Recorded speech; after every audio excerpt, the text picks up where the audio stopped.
आज सकाळपासून घरोघरी गणरायाचं उत्साहात आगमन होते।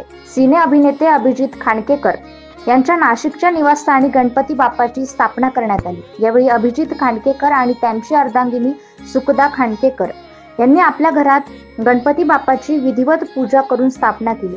दरवर्षीप्रमाणे यावर्षी देखील घरातील गणपतीची उत्तम अशी सजावट करण्यात आली, तसेच पर्यावरण पूरक बाप्पा विराजमान करण्यात आले। यावेळी पूजेनंतर अभिजित खांडकेकर आणि त्यांच्या पत्नीने उखाणा देखील घेतला।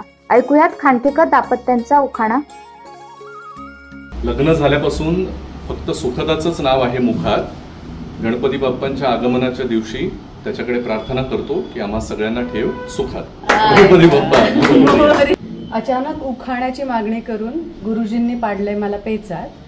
अभिजित रावांचं नाव घेते, बाप्पांची पूजा करून थाटात। गणपती बाप्पा।